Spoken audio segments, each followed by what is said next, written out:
Economía Land. Una conversación con y sin cifras.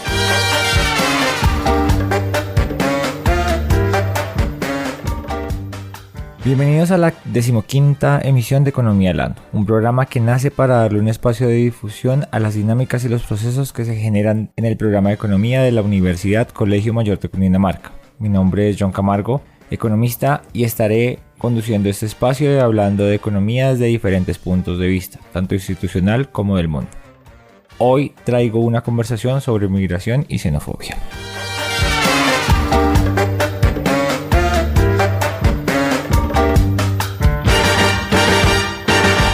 La migración es una actividad naturalmente acotada al ser humano.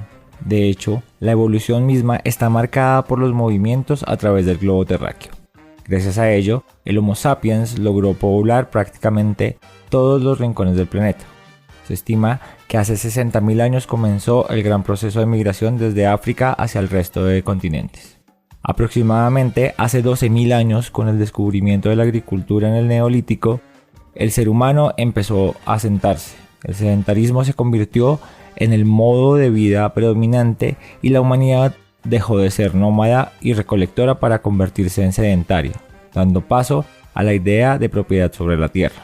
Este cambio fue fundamental para el surgimiento de las primeras civilizaciones organizadas. Con el paso del tiempo, estos asentamientos humanos comenzaron a consolidar estructuras sociales más complejas, monedas, religiones, autoridades jerárquicas y los primeros sistemas de gobierno. En este contexto, la migración dejó de ser una práctica común y se volvió una actividad residual, aunque siempre presente. Sus motivaciones se diversificaron: económicas, religiosas, políticas o incluso expedicionarias. Hacer un repaso detallado de toda esta historia llevaría horas, así que demos un gran salto: la aparición de los Estados-nación, con fronteras fijas, restricciones de movilidad y exigencias burocráticas. En este momento, el tránsito humano deja de ser un ejercicio orgánico de la humanidad y se convierte en una categoría administrativa, cargada de filtros, permisos y etiquetas. En el siglo XXI, bajo esta categoría burocrática surge una nueva ola de movimientos políticos neoconservadores que promueven nacionalismos exacerbados y discursos abiertamente xenofóbicos.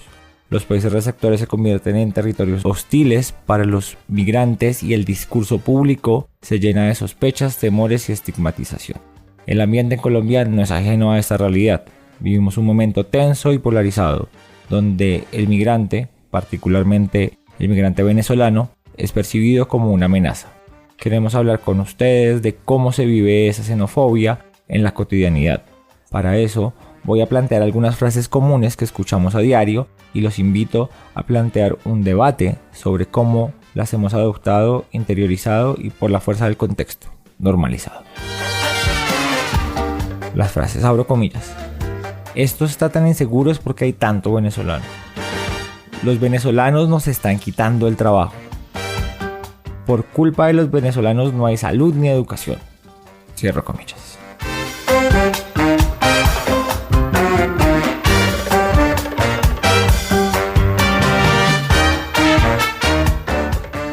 Tenemos invitados que han vivido la condición de ser migrantes en periodos temporales o de forma permanente y también una visión desde la política.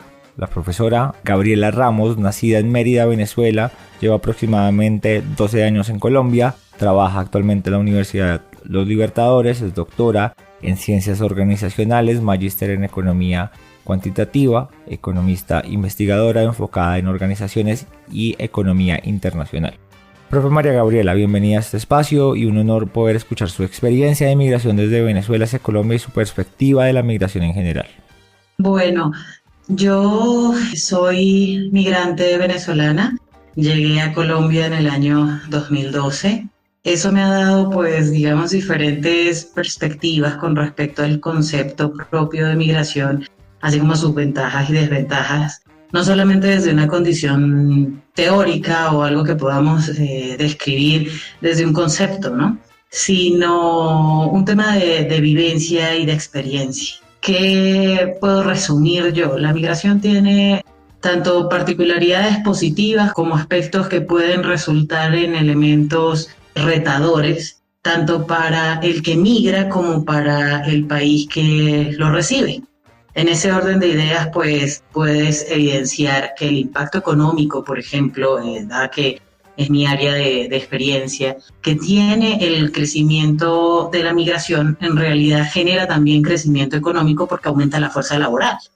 Entonces, el hecho de que exista mayor cantidad de población, por supuesto, preparada y con la capacidad para atender la oferta laboral que pueda tener un país, pues también permite dinamizar las actividades empresariales o las actividades económicas que puedan existir dentro de esa nación que los recibe. Por lo tanto, es una inversión para el país que recibe los migrantes, pero al mismo tiempo representa una pérdida de capital humano para el país del cual salen estas personas capacitadas, como por ejemplo en el caso de los venezolanos a través de distintas olas de la migración, pues hemos salido personas que tenemos una capacitación y una formación en altos niveles, digamos, educativos, ¿sí? Pues porque las características de la educación en Venezuela son muy distintas, o eran muy distintas a las características de la educación en Colombia.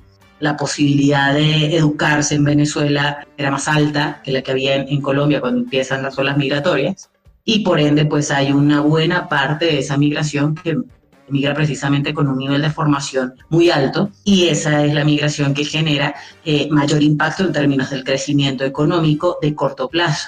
Pero incluso ese mercado laboral que no viene con tantos niveles de formación, pues también satisface unas necesidades en el mercado que, por ejemplo, en el caso de Colombia, no estaban siendo atendidas por la propia oferta laboral colombiana. Entonces, digamos que en términos económicos el impacto de la migración es muy importante en términos de los efectos en el mercado laboral, pero también otros elementos como por ejemplo las fuentes de ingreso para el país, en este caso para Venezuela, por las remesas que se mueven, y eso implica pues una cantidad de impactos macroeconómicos importantes que pueden afectar positivo o negativamente los equilibrios del tipo de cambio o la apreciación de las monedas nacionales, sobre todo en el volumen de migración del caso venezolano. Los temas de la integración en términos sociales también impacta de manera significativa en los casos de la migración, porque existen estos choques y ya empezamos a hablar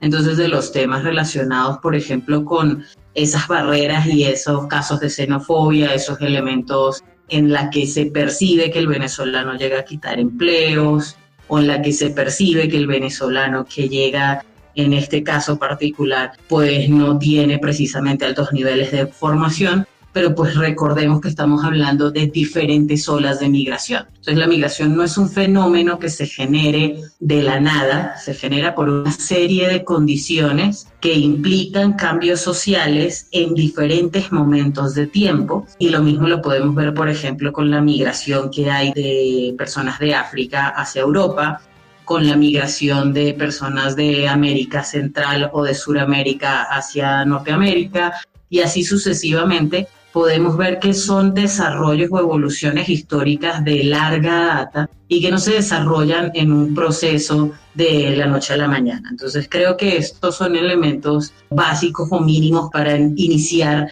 la conversación sobre los posibles efectos de la migración en las economías que los reciben.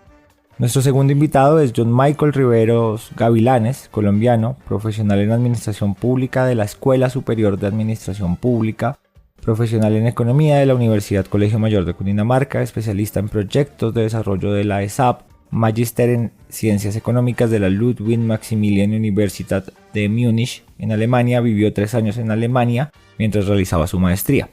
John, bienvenido a tu casa siempre. Agradezco tu presencia en esta conversación y te pregunto, ¿cómo viviste tu experiencia? ¿Qué te motivó desde lo académico?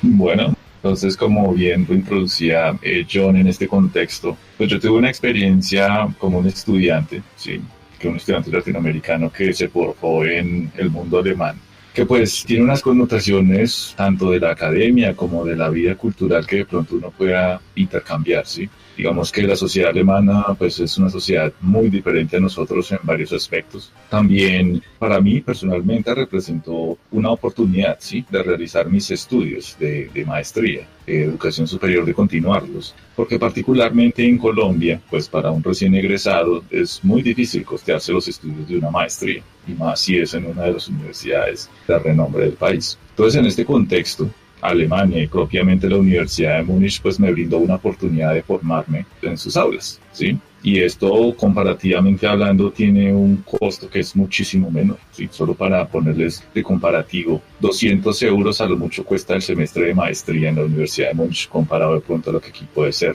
una maestría en ciencias económicas en otra universidad. Claramente esa fue la motivación, fue la oportunidad que se abrió y decidí tomarla. Yo me acuerdo que después de que me gradué, comencé a desempeñarme laboralmente como analista de datos y eventualmente fue surgiendo pues este deseo de entrar a una maestría, ¿sí? Una maestría, pero comenzaba a comparar costos y me di cuenta que realmente era como un poco más beneficioso realizar los estudios en otro país, ¿sí? Particularmente donde la educación fuera pública en estos niveles. Y así inició un proceso, pues en mi experiencia personal fue casi que un sueño, un proceso que pensé que no se iba a realizar, pero que finalmente se realizó exitosamente, pero que involucró pues la comprensión de vivir en una nueva sociedad, o sea, lo que implica llegar a una nueva sociedad, llegar solo, sin ningún tipo de pronto de conexión local, enfrentarse a otro idioma, a otras normas culturales. Son cosas que uno tiene que irse preparando y meditando, ¿sí? Que también hay un aspecto muy importante, la humildad que se debe mantener cuando uno migra a ese tipo de oportunidad, porque uno debe comprender que pues uno es un migrante.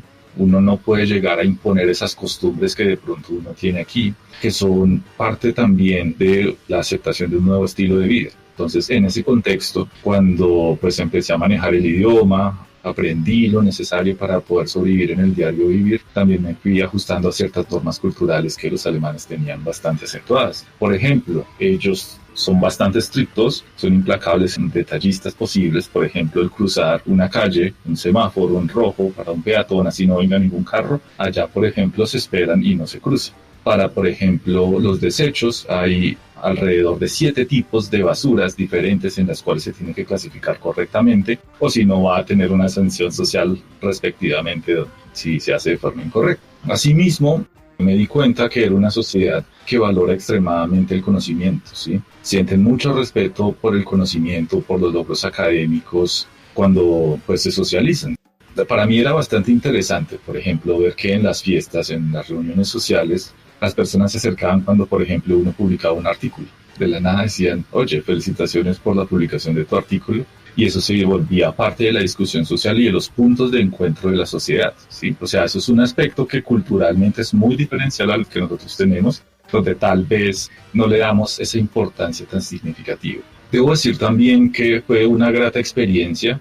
No sentí discriminación alguna por parte del mundo alemán ni de los alemanes. Nunca fui objeto de discriminación ni de comentarios pronto pasados de tono o irrespetuosos. Tal vez el único lugar donde sí sentí cierta discriminación fue cuando estaba en la oficina migratoria, que en alemán es Ausländarbehörde. Ese sitio sí particularmente era bastante hostil. Y uno tiene que ir a ese sitio para cumplir el trámite burocrático de la residencia legal. Pero digamos que en todo el espectro de esa vivencia, realmente pues hay un respeto, es una sociedad que es respetuosa, es pacífica, es muy segura, de la cual pues puedo decir que definitivamente es una experiencia que vale la pena vivir.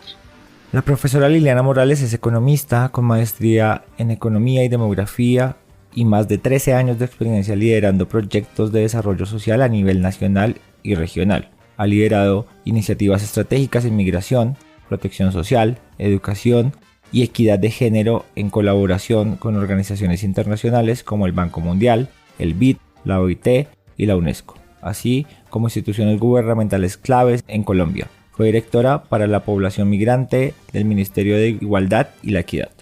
Profe, desde la perspectiva de política pública, derechos humanos y garantías sociales, ¿cómo se está enfocando la protección y la proyección del Estado para la población migrante? Bueno, pues muchísimas gracias por invitarme al programa. Fantástico este espacio para compartir con los demás compañeros. Bueno, yo quisiera, como bien lo mencionas, compartir el espacio de política pública. Colombia es un país que se ha caracterizado por ser pionero en políticas migratorias y eso, digamos que es una realidad por la apertura de los servicios sociales. Entonces, los países, digamos, han visto la migración o desde el lado de la seguridad o desde el lado del aprovechamiento, los servicios sociales, la apertura a los mercados y en el caso especialmente de la población migrante de Venezuela, Colombia optó por el segundo camino, que fue básicamente decir, digamos, además de establecer ciertas normatividades para que los migrantes, las personas migrantes pudieran estar en el país, tratar de dar la mayor garantía posible, con un desafío muy importante y es que la mayor cantidad de población que empezó a llegar desde el año 2015, pues no tenía un documento de identificación, digamos, que le permitiera una estancia larga en Colombia, porque pues ustedes saben que uno, digamos, por ser comunidad andina, nosotros podemos pasar la frontera por 90 días, pero si uno quiere una estancia más larga, uno tiene que solicitar una visa. Entonces, el gran desafío con la población migrante de Venezuela era el acceso a la documentación, un documento de residencia que les permitiera afiliar a los niños a los colegios, poder tener un trabajo formal, poder ir al médico, etc. Entonces, digamos, frente a lo que se ha señalado, evidentemente, digamos, el proceso migratorio, desde la perspectiva de la persona, pues tiene muchos desafíos, como cuando uno se muda a cualquier país. Sin embargo, en el caso colombiano, esta apertura de servicios fue crucial. Nosotros tenemos 1.800.000 permisos entregados bajo el Estatuto por Protección Temporal y eso lo que permite es plena garantía de derechos. En el marco de la garantía de derechos que tiene un connacional, que tiene limitaciones, pero puedes tener a tus hijos estudiando, puedes tener un seguro médico por el subsidiado, por el contributivo, te pueden hacer un contrato de trabajo y eso genera unos números importantes. Tenemos 640.000 niños en los colegios, por ejemplo, y esos 640.000 niños están concentrados entre transición y segundo. ¿Qué implica esto? Que nos ganamos un bono demográfico. Si la población migrante, nosotros pues el 95% del flujo migratorio residentes de Venezuela, pero si nosotros podemos conservar ese flujo de aquí a unos 15 años, lo que vamos a tener es una fuerza laboral nutrida y educada en nuestro sistema escolar. Entonces, desde el ámbito de la política, Colombia ha tomado las medidas tal vez necesarias que hay que seguir evolucionando, pero por eso es el reconocimiento. Y porque básicamente la decisión que se tomó fue la integración. Y como le hemos apostado a la integración, pues eso revierte en indicadores sociales positivos. Si bien, claro, quedan, digamos, imaginarios que hay que seguir trabajando, pero en general, digamos, si uno mira los indicadores en educación, si uno mira las tasas de cobertura en salud y los recientes estudios que han salido, pues uno mira un aporte muy positivo de la población migrante, porque los niveles de informalidad son altos, pero la tasa de participación, obviamente también por la necesidad y la falta de red, la tasa de participación en el mercado laboral es incluso más alta que la nacional, porque la familia viene con una vocación de trabajo. Entonces, yo diría que pese a los desafíos, haber dado apertura casi a 3 millones de personas en tan poco tiempo ha sido, digamos, ejemplar frente efectivamente a un mundo que está echando para atrás muchas de las políticas migratorias positivas que se construyeron en años anteriores.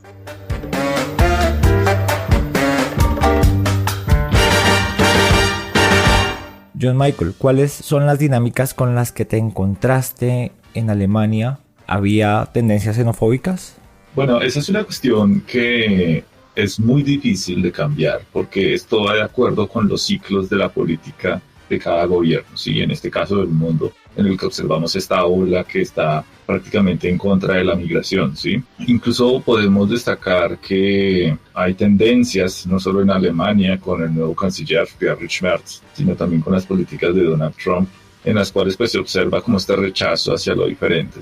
Y aquí me gustaría de pronto ahondar más en esta expresión que se utiliza contra los que son migrantes, ¿sí? O con los que son migrantes más bien. Por ejemplo, cuando se va a solicitar la visa en el Departamento de Estado de Estados Unidos, casi siempre eso tiene una sección que se llama sección de atención de aliens, ¿sí? Y esto no es gratuito, esto hace parte del origen de la palabra desde el aspecto anglosajón, porque en el mundo alemán es similar, ¿sí? Ausländer, que es la palabra que les decía al principio, literalmente es la unión de dos palabras, aus, afuera, y Länder, tierra, o sea, de otra tierra. Esto culturalmente se ha arraigado en las sociedades y se ha vuelto mucho más fuerte justamente porque los ideales de las personas se encuentran muy influenciados por las noticias, los medios de comunicación que se observan hoy en día, ¿sí? Entonces, pasa exactamente el mismo caso con el título de colombiano cuando uno va al exterior. Justamente por esta influencia de noticias que lo ligan a un aspecto negativo es donde se adentra mucho más en el consciente y subconsciente de las personas, causándole un rechazo a lo diferente.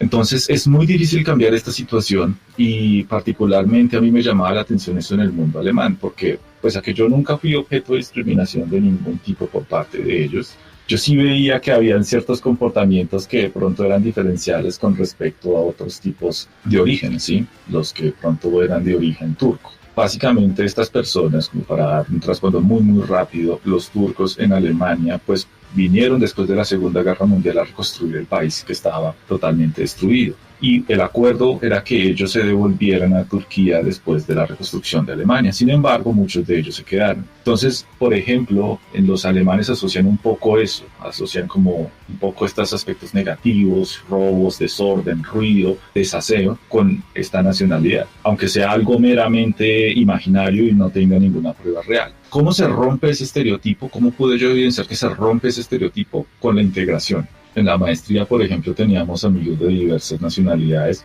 y cuando nos integrábamos todos, por ejemplo, para estudiar para un examen, claramente uno se ve que hay muchas cosas que son idearios, imaginarios, incluso con los mismos alemanes. Uno los imagina a veces de pronto muy extremistas, muy tal vez orgullosos, pero no, al contrario, son idearios que se rompen en el momento en el que uno entra en interacción.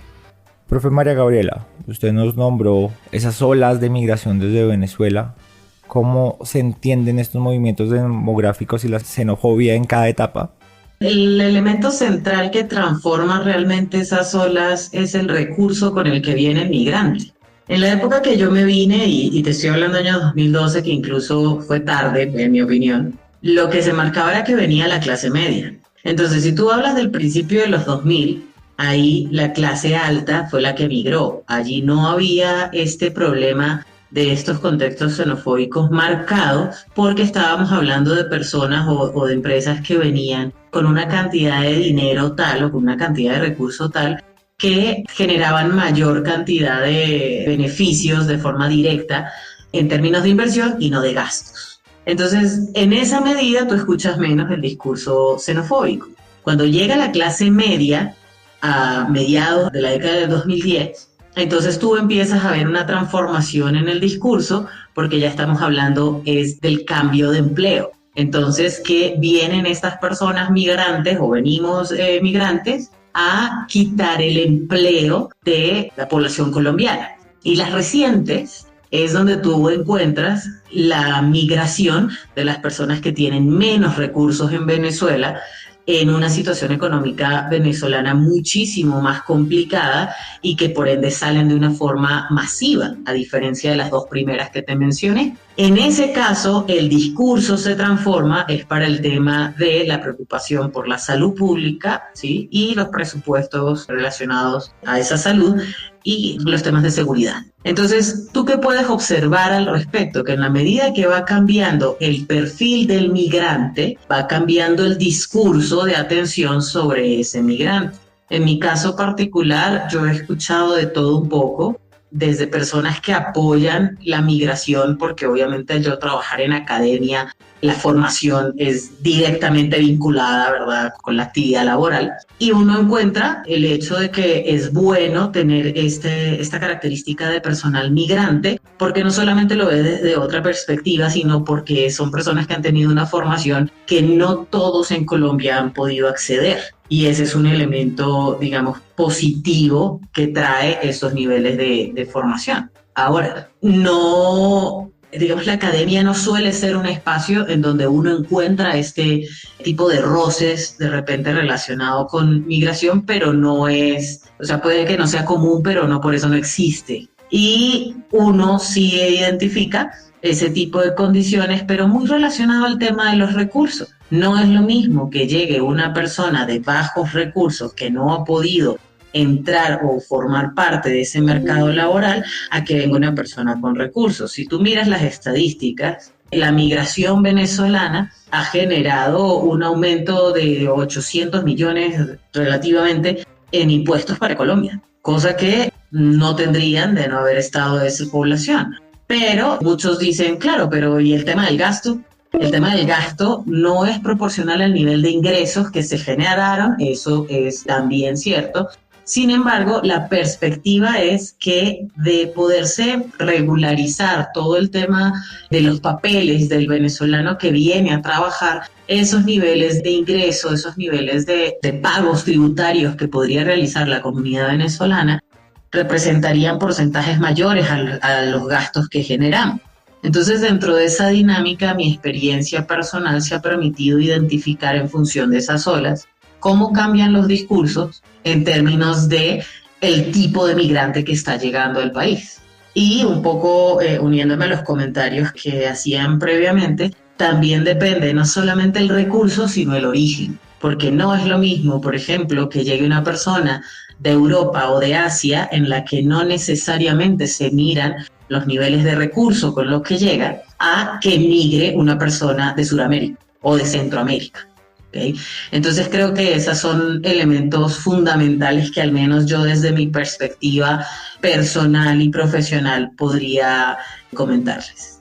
Profe Liliana, Colombia, ¿cómo ha desarrollado políticas para acoplarse a las olas emigratorias e inmigratorias? Pues mira, es clave esta pregunta porque yo quisiera señalar algunos aspectos. Lo primero es que Colombia es un país de migrantes, más o menos desde 1960. Obviamente, desde todas nuestras épocas ha habido gente que se ha ido, pero digamos que el proceso emigratorio como tal, desde 1960 nosotros ya encontramos población colombiana que se va en olas, que se va y que además busca que su familia se vaya. Y nosotros tenemos básicamente, o tuvimos históricamente 3 países, España, Estados Unidos y Venezuela, donde la población, pues digamos que se fue, que se iba por olas. En los años 80 con la violencia fue otra ola, con el boom petrolero de Venezuela, eso implica también olas de migrantes. Para eso se creó en la Cancillería, Colombia nos une, y digamos que Colombia en los consulados hay unas personas que se llaman multiplicadores, y digamos que el país históricamente pensó, y aquí hay un imaginario también, y es que el que se iba siempre se iba bien, y el que se iba lo logró, y entonces es mejor estar en España y mejor estar en Estados Unidos o estar en Venezuela, y además por las remesas, pues el imaginario de nosotros era que estar afuera era estar muy bien. Y básicamente la política pública se centró en generar redes de colombianos. Entonces Colombia nos une, ¿qué hace? Pues ferias folclóricas, también lleva ya algunos servicios, digamos, del Estado, que tú puedas ahorrar, que puedas seguir aportando a tu pensión, y otros servicios, digamos, afiliarte a la caja, seguir afiliado a Seguridad Social, y esas redes también para que los colombianos no perdieran su identidad afuera. Ese fue, digamos, el trazador de la política anteriormente. ¿Qué nos sucede? Eso implica que no hubo nunca un acompañamiento claro al proceso migratorio colombiano, ¿sí? Desde la parte institucional. Aquí hay unos prestadores del Servicio Público de Empleo, que es la agencia que te permite conseguir trabajo, y cualquier persona que te ayude a colocarte afuera debería estar registrado. Eso es algo en lo que se está trabajando, pero eso históricamente ha estado, digamos, muy debilitado desde lo institucional. Desde el año 2015 fuertemente, e incluso como lo dice la profesora, desde el año 2012, pues empieza a entrar esta inmigración venezolana, y el panorama nos cambia porque entonces, como estábamos tan acostumbrados a irnos pero no a recibir población, entonces decimos, ¿y ahora qué vamos a hacer? Y se empiezan a generar todos estos mecanismos de reacción, permisos temporales, apertura de servicios. Yo entiendo, digamos, profundamente que haya unos desafíos cuando uno cambia de país, y entiendo perfectamente, o trato de entender, que la población migrante, como nos lo ha explicado la profesora, tenga, digamos, un sinsabor por ciertas cosas, pero en el ámbito de la política pública los indicadores de integración son muy positivos en general, porque esa reacción que se generó de aperturar servicios de salud, que la gente pueda tener una cuenta de ahorros, que ha sido un proceso que nos ha tomado 10 años, es verdad, pero ha sido un proceso positivo, sí, frente a otros escenarios en otros países que realmente son supremamente restrictivos para la población migrante, y especialmente la población migrante de Venezuela, porque también hay un tema geopolítico detrás. Entonces, y esto complementado con que en los últimos años ya tenemos una población de tránsito que además complementa el panorama completamente, entre una ola casi de 7 millones o una diáspora de 7 millones que se podría calcular de colombianos afuera, que es casi la misma que la población emigrante de Venezuela, solamente que nosotros la consolidamos en 40 años y Venezuela en 5 años, que ese es un tema que para cualquier país es un golpe demográfico, social, económico, y representa mucho la crisis que sufre el país. pero adicionalmente nosotros somos un país ahora de tránsito que ha parado mucho, pero fue un país que hace 2 años, Colombia es un país que recibió 590.000 personas en tránsito hace nomás un año. ¿Eso qué quiere decir? Que por Colombia pasa población china, india, vietnamita, japonesa, africana y toda la población del continente, más toda la movilidad de Venezuela, más Haití, Cuba, etcétera, que iban hacia el norte y Colombia fue ese país de tránsito. Entonces, ¿qué tenemos que hacer nosotros ahorita? Seguir construyendo institucionalidad, porque también esta última ola de Venezuela, de población migrante de Venezuela en Colombia, estuvo muy auspiciada por Estados Unidos a través de la agencia USAID y otras agencias de cooperación como PRM, y esos fondos definitivamente se han venido acabando, no ahorita, sino desde hace 2 años que se han reinvertido. Pues lo de Estados Unidos sí es ahora esa cancelación total de fondos, pero para el país empezaron a disminuir esos recursos por la guerra en Ucrania, por Gaza, por todas las otras guerras que tienen una situación humanitaria mucho más extrema. Mientras que Colombia, como ha podido, pues ha asimilado la gente acá y es una población que realmente es muy estable. Entonces, yo creo que el panorama migratorio colombiano es distinto hoy. Somos un país de flujos mixtos, es como se conoce. Es un país que tiene cierta capacidad, que ha desarrollado de manera exitosa con grandes desafíos, y el llamado es a seguir desarrollando la institucionalidad en todo el territorio nacional. Porque yo recibo, por ejemplo, todavía llamadas y me contacto mucho con la gente en los territorios, y en Buenaventura cada semana, en Capurganá, en Jurado, en Ipiales, pues aparecen 150 personas, 200 personas, etcétera, donde hay que darles una solución porque ya no pueden ir para el norte, tampoco pueden quedarse en Colombia, pero al país le toca reaccionar sin esos fondos que ya recibía, fondos internacionales.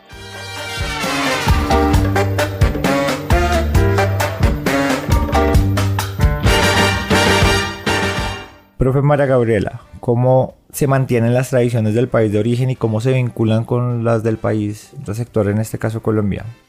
Digamos que es un tema de cultura, pero también de crianza. Va a influir mucho, por lo menos en mi caso, yo llegué acá cumpliendo 26 años, 27 años, lo que significa que la mayor parte de mi vida, mi crianza, mis valores nacen de la cultura venezolana. Por ende, son altamente arraigados en mí.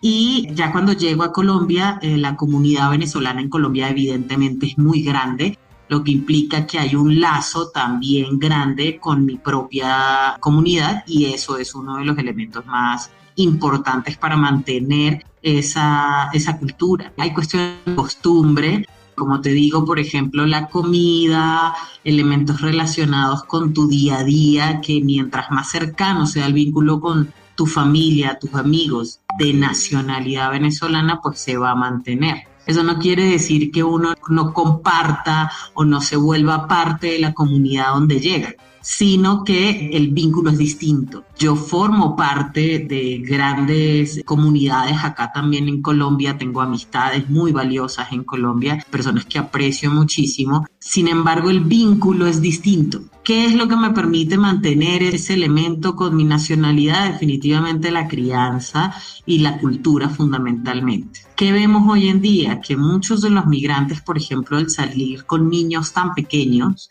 al salir con infantes, pues obviamente ellos no van a tener esa misma condición o esa misma oportunidad. Queda entonces por parte de ya una cultura que se hereda, que se mantenga esa condición o digamos esas características propias de la sociedad venezolana.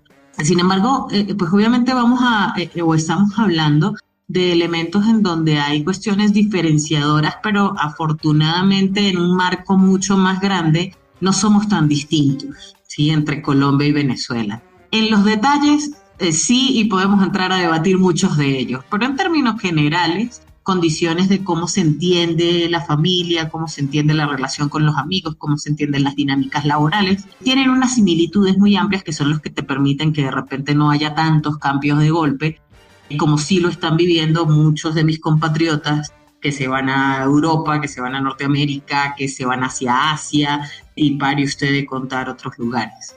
Eso, por un lado, permite mantener esa conexión. Y ya cuestiones, obviamente, de la dinámica de tu entorno que te hacen cambiar cosas de manera natural, como de repente tu acento va cambiando, utilizas otras palabras. Eso ya es de la naturaleza propia de la migración, pero yo creo que ya el sentirse unido a esa nacionalidad, por ponerle el nombre, depende más de la cultura en la que tú fuiste criado, la cultura en la cual tú te desenvolviste y de la experiencia personal, por supuesto, que hayas tenido. Entonces, muchísimas gracias de verdad por la invitación.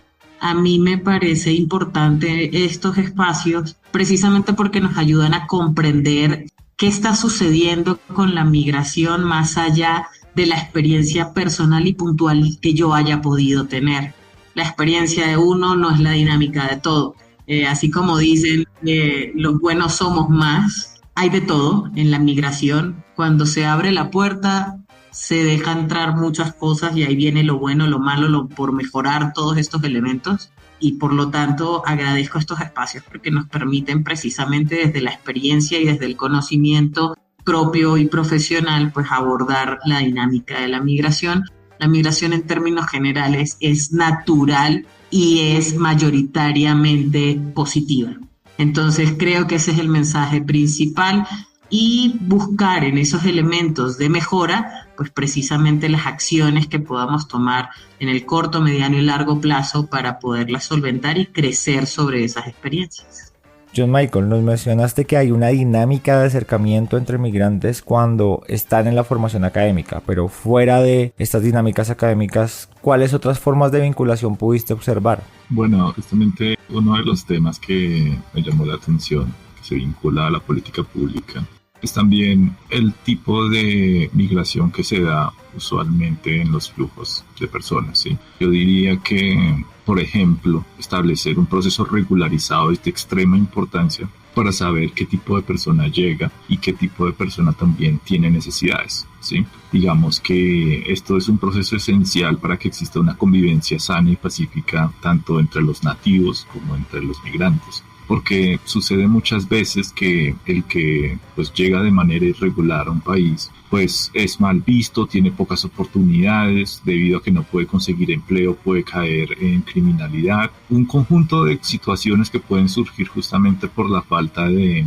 un esfuerzo institucional amplio y también que sea jurídicamente coordinado. Porque, por ejemplo, cuando uno hace el proceso para adquirir una residencia en el mundo alemán, la oficina migratoria lo cita a uno y hay un conjunto de formas que preguntan de la A a la Z de la vida de uno, que si estuvo en tales organizaciones, que dónde estudió, que dónde son sus padres, que dónde son sus abuelos, etc.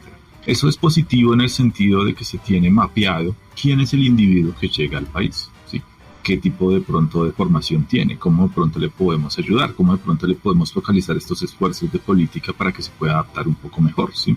E incluso yo fui beneficiario de este proceso gracias a que a mí me dieron en algún momento un estipendio de 200 euros para subsanar gastos del COVID, las penurias de estar en cuarentena y cosas de ese estilo. Entonces, recabando el tema de la política pública, yo creo que ese también es un esfuerzo muy importante que se tiene que hacer para garantizar esta armonía y estabilidad cuando las dos sociedades comienzan a interactuar. A propósito de lo que contaba John Michael de la regularización, se entiende que la política de migración debe tener una amplia robustez institucional. Profe Liliana, ¿cómo está el ecosistema de instituciones de migración configurado en el país? Muchísima robustez institucional. O sea, Colombia tiene unas entidades, por ejemplo, Migración Colombia es una entidad que ha tratado de sortear con el mismo presupuesto de antes de la ola migratoria. Ha crecido, pero no ha crecido en la magnitud que se necesita, por ejemplo, la expedición de los permisos, y todo eso venía subsidiado por Estados Unidos. La Cancillería también tiene un grupo de visas muy pequeñito que le permitía antes estudiar estas visas de trabajo, estas visas especiales, pero ahora nosotros tenemos una población no solamente que quiere estar en Colombia, que estamos hablando de nómadas digitales, estamos hablando de nuevas formas de movilidad asociadas a los cambios laborales también, cambios demográficos, cambios climáticos, sino que también tenemos un proceso migratorio intenso por la población que ya reside acá y que se le ha buscado de dar documentación. Entonces, Colombia tiene un gran desafío y es que ya sin recursos internacionales tiene que robustecer todas sus instituciones, su política de atención. Por ejemplo, todos los albergues que estaban en las carreteras, donde los migrantes que caminan y caminan llegaban, están subsidiados en su mayoría por organizaciones no gubernamentales y muchos venían subsidiados por Estados Unidos. Entonces, ese desmonte que no es de ahora, eso viene desde hace 3 años, donde la gente tiene que caminar y luego para encontrar una botella de agua tiene que caminar y caminar y caminar, además porque el migrante en general, que eso todavía se ve, prefiere ahorrar la plata que ha trabajado a coger un bus, porque lo que la profesora nos decía es que también esto está muy asociado al perfil migratorio y efectivamente muchos de los 3 millones que tenemos nosotros en Colombia, 2.800.000 personas, otros dicen que son 2.500.000, pues tienen un componente humanitario importante. Y eso también implica que la política social también tiene que ser robusta, porque son personas que, por ejemplo, si miramos los indicadores de Venezuela, llegaron con bajo nivel educativo, con déficit en vacunación, otra vez en Colombia se volvieron a ver enfermedades que ya estaban erradicadas, porque también trasladamos acá, que afortunadamente el país ya sabe cómo lidiar, pero implican recursos para que la población pues pueda vivir en condiciones dignas. Entonces, es fundamental tener una buena institucionalidad. Colombia tiene el Ministerio de Relaciones Exteriores, recientemente el Ministerio de la Igualdad, la Dirección para Población Migrante, que recogió una oficina que se llamaba la Gerencia de Fronteras, y básicamente cada alcaldía y cada departamento han creado oficinas migratorias. Luego ahora nos corresponde generar una institucionalidad más robusta para atender toda la complejidad de los flujos migratorios, porque no es lo mismo una barca en Jurado que se caiga con personas de la China, con personas de todas las nacionalidades que pasan normalmente en esas redes de tráfico, a una población migrante que está caminando desde Cúcuta y que probablemente quiera encontrar a alguien en Medellín o en Cali y que venga un proceso de reunificación familiar. Entonces, desde la institucionalidad también se tiene que hacer una mejor observancia de los procesos, y eso implica una movilidad también dentro de las instituciones para una mejor atención en la política pública. John Michael, ¿cómo sientes que se puede reducir el discurso xenofóbico? Yo creería que la forma de llegar a una cotidianidad para las personas del común en favor de la migración podría ser en las actividades diarias que todos de vez en cuando realizamos cuando tenemos tiempo libre. Esto puede ser jugar fútbol, esto puede ser, por ejemplo, los conciertos. O sea, es poner una interacción. Yo diría que es como el objetivo que podría solucionar un poco en esta cotidianidad la resolución de estas diferencias xenofóbicas que pueden haber, porque muchas veces es un ideario que domina la reacción de una persona ante otra solo por su origen. Pero cuando ese imaginario comienza a derrumbarse, bien sea haciendo eventos sociales, bien sea porque hay eventos culturales, yo creo que ese es un paso a seguir para disminuir este fenómeno de la xenofobia. Profe Liliana, ¿cuáles consideras tú que son los casos de éxito de las políticas de migración en Colombia en un contexto xenofóbico? Bueno, es que yo haría un llamado a, digamos, de dónde estamos partiendo, y es que estamos en un contexto xenofóbico, y yo creo que partir de esa idea, por decirlo de alguna manera, es errado. ¿Por qué? Porque Colombia comparte la frontera con Venezuela, comparte 12 millones de personas que están en la frontera, 6 a un lado y 5 al otro, ¿sí? Entonces, Colombia es un país que está habituado a un intercambio cultural, desde La Guajira, Arauca, es que Arauca es pasar un río y estás en Venezuela, y esto, digamos, de Cúcuta, y si miramos Ecuador es lo mismo, y si miramos y vamos a la zona de frontera con Panamá, en las comunidades indígenas, para ellas son zonas casi que binacionales porque son las mismas culturas. Entonces, entiendo, digamos, que también esto es un tema político, de decidir y digamos que también es de geopolítica por la implicación que en este momento se tiene con el gobierno de Venezuela, pero yo haría un llamado especial a entender nuestros lazos binacionales en general con los países vecinos, y que esa relación es muy valorada por las comunidades a nivel local, porque los niños, por ejemplo, de Venezuela estudian en los colegios colombianos, y si me preguntas un caso de éxito es tener 600.000 niños venezolanos en los colegios con los niños nacionales. Nosotros tenemos una matrícula de 10 millones de niños, de los cuales 600.000 niños son venezolanos. Y eso a mí me parece que es una política supremamente inclusiva.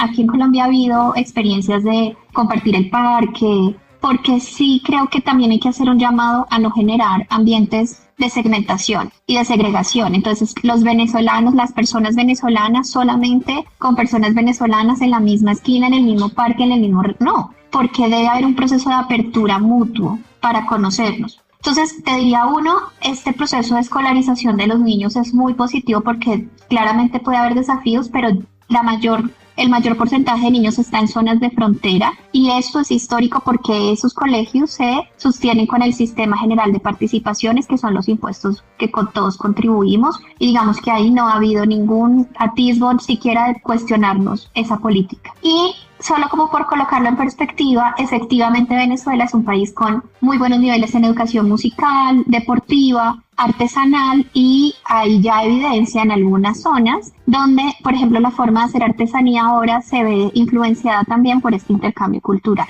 Entonces, yo creo evidentemente que no todo es positivo, hay muchos desafíos que tenemos, pero yo pensaría que podríamos partir de un escenario favorable, y es que pues en el mismo territorio nos estamos ambientando, nos hemos podido ambientar y llevamos 10 años en este proceso, donde yo siento que los indicadores realmente son muy positivos. Yo lo colocaría desde la propia pregunta, creo que podría trabajarse desde otro punto de vista.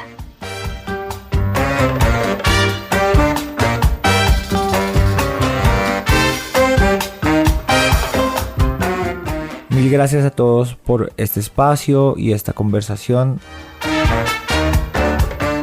Siempre será un gusto explorar dinámicas sociales que nos permitan comprender mejor el mundo. A todos muchas gracias y nos encontramos pronto. Economía Land. Una conversación con y sin cifras.